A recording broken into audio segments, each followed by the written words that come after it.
High road বাদ দিয়ে এখন সিঙ্গেল রোডে আছি। রোডটা হয়েছে গোলাপ জুদে থেকে নারিয়া রোড।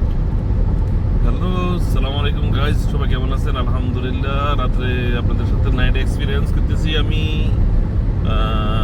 মিস্টার খান। আমার ব্লগের পক্ষ থেকে আপনাদেরকে জানাতেছি সুস্বাগতম, ওয়েলকাম। এখন রাইড করতেছি। এখন এই যে দেখেন আমার স্পিড কত, 120, 130, 140 এরকম রোডে।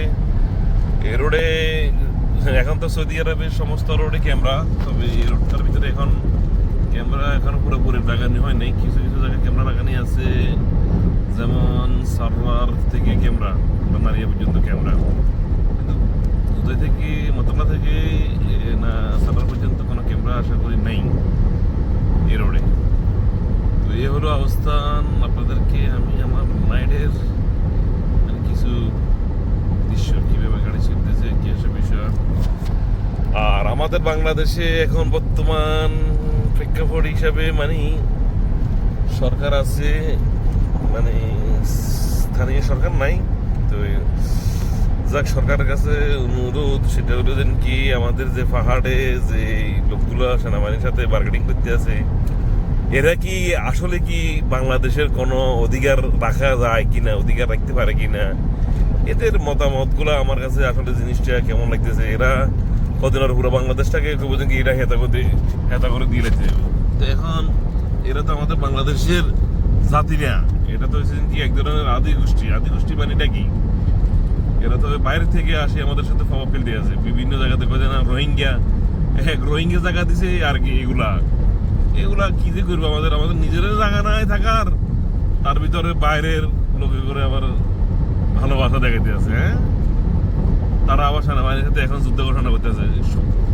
এই ধরনের লোকগুলা সন্ত্রাসী করতেছে, অস্ত্র নিয়ে ওপেন চলাফেরা করতে আছে। এটা কি জাতিরা দেখে না, জাতিসংঘের লোকেরা দেখে না, বা বাইরের লোকের দেখে না এরা কতটা ক্ষতি করতেছে দেশের কি। তো প্লিজ সরকারের কাছে অনুরোধ, এটা বাইরের দেশেরকে দেখানো দরকার যেন এরা অস্ত্র নিয়ে সরাসরি আমাদেরকে হামলা করতেছে, আমাদের সেনাবাহিনীর উপর হামলা করতেছে, আমাদের বাংলাদেশের মানুষগুলোর উপর হামলা করতে আছে। আর আমাদের সরকারের কাছে এটাই অনুরোধ। আর আমাদের অতীতের সরকার যেমন চলে গেছে, ওই অতীতের সরকারও চেষ্টা করতেছে বাংলাদেশে কিছু একটা গড়াইতে। তো সরকারকে একটু খেয়াল রাখা দরকার। আশা করি যেন এইভাবে কোনো না হয়, মানুষের ক্ষয়ক্ষতি যেন না হয় কোনো এদেরকে যে কোনোভাবে কন্ট্রোল করা দরকার, যে কোনোভাবে। এটা অনুরোধ। প্লিজ সবাই এই জিনিসটাকে অবশ্যই শেয়ার করবেন, যে কোনোভাবে সরকারেরকে এটা কন্ট্রোল করা দরকার। আর রোহিঙ্গার ব্যাপারে একটু আলোচনা করা দরকার। কত 10 লাখ রোহিঙ্গা আসি, এখন মনে 20 লাখের কাছাকাছি হয়ে গেছে। যে আকারে প্রোডাকশন বাড়তে আছে এদের থামাথামির তো কোনো কারণ নাই। 10 বছরের মাঝেও বিয়ে করা দিতে আছে, 20 বছর মাঝেও বিয়ে করা দিতে আছে। এদের তো কোনো শৃঙ্খলা ছাড়া এরা প্রোডাকশন নিতে আছে। এই দিকেও একটু খেয়াল রাখা দরকার। আমরা আসলে আজকে যুদ্ধ দেখতেছি ফিলিস্তিন আর ইসরায়েলের, কিন্তু এই দেশে আমাদের দেশে যুদ্ধ লাগবে না এমন কোনো নাই। যে অবস্থা দেখতেছেন আপনারা হয়তো বা চিন্তা করতেছেন কিনা জানি না, যে পরিস্থিতি বহুত ভয়াবহ। তো রাস্তাটা এত খারাপ রাস্তা, এই যে আমি যাইতেছি এখন এই রোডে, তলাটা একদম খারাপ রাস্তা। তলা থেকে সারার পর্যন্ত 100 কিলোমিটার রাস্তাটা টোটালি খারাপ, 100 কিলোমিটার বেশি খারাপ। তো আশা করি দেখেন রাস্তার কন্ডিশনের কারণে গাড়ি চালানো না, এমন এক অবস্থা দেখছেন নামা যাইতে। তো গাইজ সবাই ভালো থাকবেন ইনশাআল্লাহ, আমিও ভালো আছি আশা করি। আর আপনাদের সাথে দেখা হইতেছি প্রত্যেকটা ভিডিওতে ইনশাআল্লাহ। Please subscribe my YouTube channel. দেখেন এই যে গাড়িতেও চলতেছে 130-এ, 120-এ। আর আশা করি চ্যানেলটা অবশ্যই সাবস্ক্রাইব করবেন, আমাকে অবশ্যই সাপোর্ট করবেন প্লিজ সবাই। আপনাদেরকে চেষ্টা করতেছি নতুন কিছু ভিডিও দেখার জন্য, নতুন কিছু লোকেশন দেখার জন্য। তো আসলে সবাই তো সবার মতো করে কন্টেন্ট বানায়, কারো কন্টেন্ট সুন্দর হয়, কারো কন্টেন্ট একটু অসুন্দর হয়। তো প্লিজ ভিডিওগুলো দেখবেন, আপনাদেরকে দেখানোর জন্য আমি ভিডিও করতেছি আসলে। তো কয় না, মানুষের সাপোর্ট করলে মানুষকে অনেক কিছু করা যায়, অনেক কিছু শিখে যায়। আপনাদের সাপোর্টে ইনশাল্লাহ যদি আমি ভিডিও করতে পারি, এটাই চাই। আর কোথায় কোথায় যায়, কীভাবে দেশের সৌদি আরবের নতুন নতুন লোকেশন আপনাদেরকে দেখাইতেছি। আগামীকালকে গেছে, গতকালকে গেছে আমাদের সৌদি আরবের ন্যাশনাল ডে উপলক্ষে অনেকটা হয়েছে। সব জায়গায় সৌদি আরব সব জায়গায় অনুষ্ঠান হয়েছে, অনেক কিছু হয়েছে, অনেক সুন্দর আলোচনা হয়েছে। আর এরা তো মাশাআল্লাহ করে ন্যাশনাল ডেকে এমনভাবে পালন করে, মানে মনের মতন ঈদের মতন পালন করে। ঈদও এত সুন্দর করে, ঈদের সময় এত মানুষ এত খুশি হয় না, ন্যাশনাল ডে আইলে এরা এত খুশি হয়। তো ঈদের জন্য আসলে ন্যাশনাল ডে ঈদের মতন। তো গাইস, সবাই কেমন আছেন? ইনশাল্লাহ আমি তো জানি সবাই ইনশাল্লাহ আশা করি মোটামুটি ভালো আছেন আল্লাহর রহমতে। আমিও ইনশাল্লাহ মোটামুটি ভালো আছি আল্লাহর রহমতে। তো আমার সাথে রাত্রে দেখতেছেন, দেখেন। আরেকটা কথা হলো দেন কি, যারা রাত্রে গাড়ি চালাবেন ইনশাআল্লাহ একটু সাবধানে গাড়ি চালাবেন।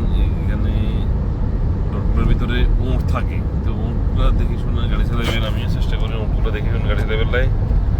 আর যদি গাড়ি ঘোড়া সামনে না থাকে তাহলে আপনি হেডলাইট জ্বালাই গাড়ি চালাবেন। আর যদি মানুষ থাকে বা গাড়ি থাকে সামনে, মানে কোনো গাড়ি থাকে, তাহলে লো লাইটে গাড়ি চালাবেন ইনশাআল্লাহ। আর এটা হলো অবস্থা।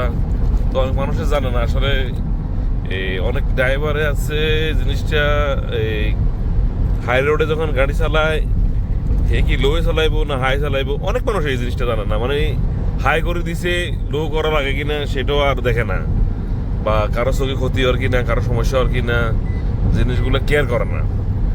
তো এই জিনিসটাকে অবশ্যই আমি চাই এই জিনিসটা সবাই যেন জিনিসটাকে করে, কোন জায়গায় লো কোন জায়গায় হাই, এই জিনিসটা একটু যদি খেয়াল করে। আমার মতে ড্রাইভার এমন একটা জিনিস, তাকে বুঝতে হবে যে কি তার সঙ্গীত, গাড়ির সঙ্গীতগুলা, যে একটা গাড়ি বিরক্ত হয় কিনা, একটা গাড়িকে ওভারটেক করতে কি লাগে। একটা গাড়ি ওভারটেক করতে গেলে আমাদের দেশে দেখেন, মানে আমাদের দেশে তো ওভারটেক বলতে দোনো রোডে গাড়ি থাকে সেম টু সেম, কোনো সমস্যা নাই। স্পিড এর যেরকম ওর এরকম দোনো রোডে গাড়ি আছে। এই দেশে আমরা লো মানে আমরা গাড়ি লোতে চালান, মানে স্পিডে তো ওভার না, মানে আমরা স্পিড 120 বা 100 বেশি আছে, তাহলে আপনি সেকেন্ড রোডে চালাবেন সবসময়। আর যে রোডে 3 রাস্তা 3 লাইন আছে, ওই রোডে চালাবেন মাঝখানে।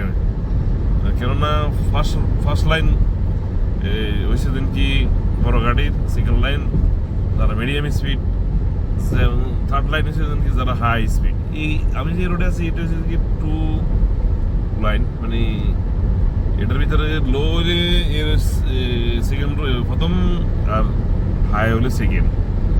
আর জিনিসগুলো খেয়াল রাখতে হবে যে সামনের গাড়ি যে আপনার কারণে কোনো ডিস্টার্ব হওয়ার কিনা, হাইতে আছে কিনা, লাইট লোতে আছে কিনা, এই জিনিসগুলো খেয়াল রাখবেন। তোকে গাইজ ভিডিও অনেক বড় হয়ে গেছে ইনশাল্লাহ। কথা বলতে বলতে আসলে বলতে বলতে কথা শেষ হয় না। তো ইনশাল্লাহ দেখা হবে আবার ভিডিওতে। ওকে, আল্লাহ হাফেজ, আসসালামু আলাইকুম, গুড নাইট। হ্যালো গাইজ, এখন আছি এখানে এই যে সুবিয়াসটা পানিতে 50-100 কিলোমিটার রাইড করে ফেললাম। এখন গাড়ি স্পিড ছিল 140-150, তাই তাড়াতাড়ি করেই রাইড করা হয়ে গেছে। মাশাআল্লাহ মাশাআল্লাহ। এখন আমি আছি এখন কোথায়, গ্রামটা ছোটখাটো একটা গ্রাম, মানে ওকে গাইজ, এখানে আসলে দেখার মতন। এই যে এখানে এখন আছে কি আছে, এখন আছে এখানে কিছু নেই। গ্রামটা একদম ছোট, মানে মানুষের সংখ্যাটা একদম কম। এই যে এটা এখানে আমাদের বাঙালি হোটেল আছে, বাংলাদেশি হোটেল আছে। আর এটা হলো কি এখানে এই যে মানে বাড়িঘর একদম কম। থার্ড ক্লাস একটা গ্রাম। এই যে দেখেন সুন্দর একটা ভিউ, অসাধারণ অসাধারণ। তো এখানে তেমন একটা কিছু নেই। ওকে, লেটস গো। হ্যালো গাইজ, আমি এখন আসলাম সাররার। এই যে সাররারের ক্যামেরার স্পিড 80। এখন 80 স্পিডে গাড়ি চালান খুব টাফ ব্যাপার, কিছু করার নাই কিয়া। এই হলো অবস্থা। তো আসলে এখানে এদিকে সব গ্রিন আর গ্রিন, সব গ্রিন। মাশাল্লাহ, এই গ্রিনগুলো দেখতে অসাধারণ লাগে, অসাধারণ। মনে হয় যেন কি আমাদের দেশের কোথাও জঙ্গলে আছি, সেই লেভেলের মজা। এখানে মোহাম্মদ বিন সালমানের ছবি। Wow, natural natural natural. এই সারোয়ার। প্লিজ গাইস কমেন্ট করবেন, কমেন্ট ইনশাআল্লাহ শেয়ার করবেন, সাবস্ক্রাইব মাই ইউটিউব চ্যানেল। অসাধারণ আসলে দৃশ্যগুলো দেখতে। রাত্রের বেলায় এই দেশে গাড়ি চালানোটা খুব খুব সুন্দর, মানে একদম মানে সেরকম। এটা হচ্ছে পেট্রোল পাম্প। এই যে পেট্রোল পাম্প, না আমার পেট্রোল আছে, আমি নাড়িয়ে যাই। এখানে দেখেন ক্যামেরায়। ওরে শয়তান, মানে কেমনে টাকা কামাইবো। হা ক্যামেরা খালি কেমনে টাকা কামাইবো এই চিন্তা আছে। Okay sir, good bye sir, bye bye, টাটা। আমি আসলে শহরের ভিডিওটা করি নেই, আমার খেয়াল ছুটে গেছে। এখন আছি সাররার থেকে নারীর উদ্দেশ্যে। গো, লেটস গো।